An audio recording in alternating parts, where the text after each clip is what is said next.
ግብረ ሐዋርያት ምዕራፍ 6 በተን መዓልታት እትየን እቶም ደቀ መዛሙርት እናበዝሑ ምስከዱ እቶም ግሪኸኛ ዝቋንቆም አይሁድ መበለታቶም ኣብቲ ዕለታዊ ምዕዳል መግቢ ሸለል ስለተባህላ ኣብቶም ዕብራይስጥ ዝቋንቆም አይሁድ አግሮምሮሙ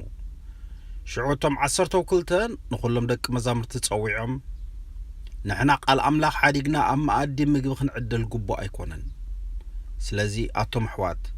ኣብዚ ኣገዳሲ ጉዳይ እዚ ምእንቲ ክንሸሞም ካባኻትኩም ብጽቡቕ ተመስከረሎም መንፈስን ጥበብን ዝመልኦም 7 ሰብኡ ድለዩ ንሕና ግን ጸኒዕና ጸሎትን ኣገልግሎት ተቃልን ክንገብር በልዎም እዚ ዘረባ ዝን ኩሎም በሃበሎም ነቲ እምነትን መንፈስ ቅዱስን ዝመልኦ እስጢፋኖስን ንፊልጶስን ንጶርቆሮስን ንኒቃኖርን ንጢሞንን ንጴርሜናስን ንኒቆላዎስ እቲ ፕሮስሊት በዓል አንጾኪያን ሓረዩ ናብ ሐዋርያት ድማ አምጽዎም ንሳቶም ከአጸልዮም እዳዎም አንበሩሎም ስለዚ ቃል አምላኽ እናዓበየ ቁጽርቶም ደቀ መዛሙርት ኸኣ ኣብ ኢየሩሳሌም ኣዝዩ እናበዝሐ ኸደ ብዙሓት ካብ ካህናትውነት እምነት ተኣዘዙ እስጢፋኖስ ድማ ሞገስ አምላኽን ኃይልን መሊእዎ ነበር እሞ ኣብ መንጎት ህዝቢ ዓበይቲ ተኣምራትን ትእምርታትን ይገብር ነበረ ገለ ካብታ ምኩራብ ውጻት ሓራ እትበሃልን ካብ ቀሬናውያንን ካብ እስክንድርያን ካብ ቄልቅያን ካብ እስያን ግና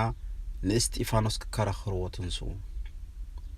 ነቲ ዝዛረበሉ ዝነበረ ጥበብን መንፈስን ግና ክረትዑ ኣይከኣሉን ሽዑ ንሕና ኣብ ሙሴ ናብ ኣምላኽን ቃል ጸርፊ ክዛረብ ከሎ ሰሚዕናዮ ዝብሉ ሰቡት ብሕቡእ ሓበሉ ንህዝብን ዓበይትን ንጸሓፍትን ከኣላዓዕልዎም ብሃንደበት መጺኦም ድማ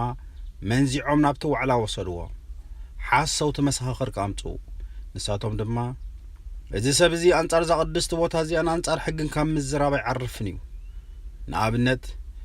ኢየሱስ እቲ ናዝሬታዊ ነዛ ቦታ እዚኣ ኸፍርሳ ነቲ ሙሴ ዝሃበና ልምዲ ከዓ ክልውጦ እዩ ክብል ከሎ ሰሚዕናዮ በሉ ኩሎም እቶም ኣብቲ ዋዕላ ተቐሚጦም ዝነበሩ ድማ ጠመትዎ እሞ ገጹ ከም ገጽ መልኣኽ ኮይኑ ተራእዮም